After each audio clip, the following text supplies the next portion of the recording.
Hi everyone, Caitlin here. And Cairan. Welcome to our journey through Central America. We are following the Mayan Trail and will visit Guatemala, Honduras, Belize and Mexico. And of course, meet a lot of new friends along the way.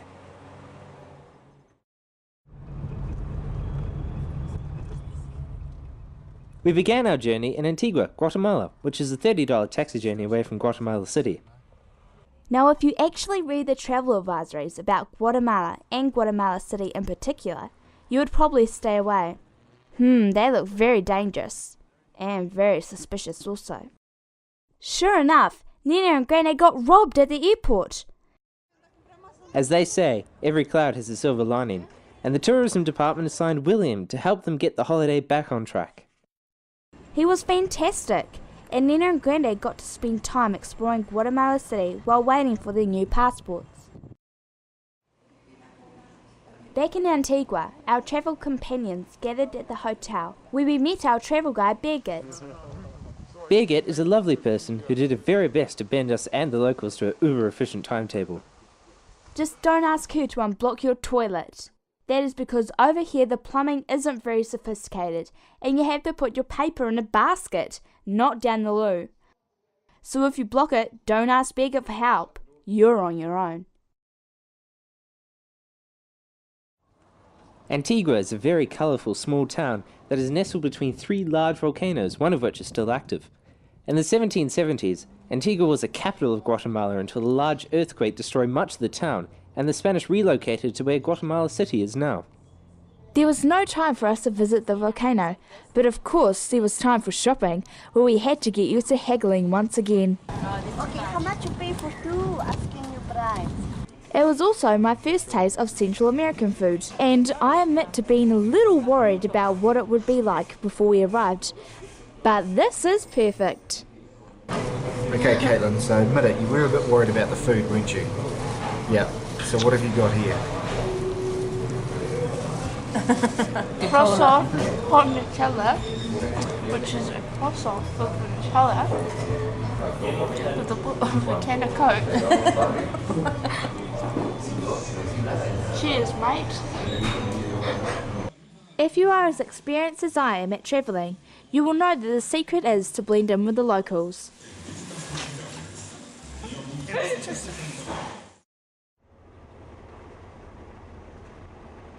Leaving Antigua, we headed for the border. We were allowed to cross into Honduras to see the famous Copan Ruins. This was our first ruin site, and we were very excited.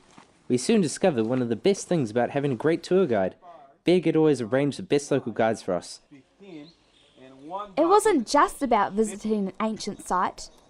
It was also a history, social and anthropological lesson as well. When a king died, obviously he was not going to be buried there. He will be buried somewhere here on this big elevation. Going again to Vatican, we see when a pope died, goes to be buried in St. Peter's Basilica. So it's exactly this concept here. It's the same. We have found, unfortunately, only 4 tombs of kings. Most of the others are still below ground, and it's very hard to get to the exact location of them. We learned a lot from these guides, a real bonus for us on the tour.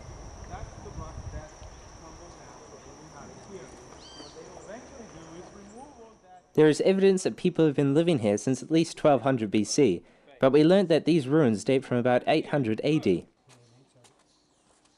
This was a bit surprising for us, because we imagined that these ruins were a result of the Spanish invaders destroying them in the 1500s.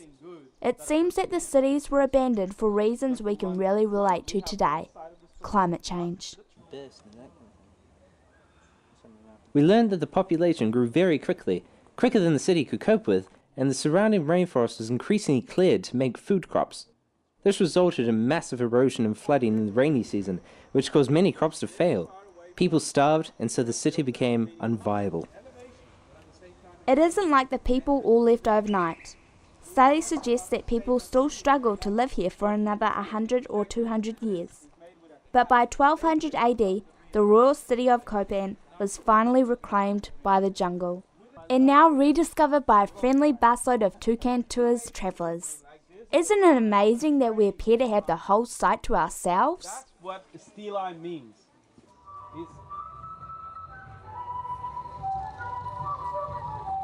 Later on that afternoon, we had time to explore the town of Copan and do our own thing. Dad, Nana, Grandad and I visited a bird sanctuary, which was really awesome. We got close to iconic birds such as the toucan and macaws. Really loved it.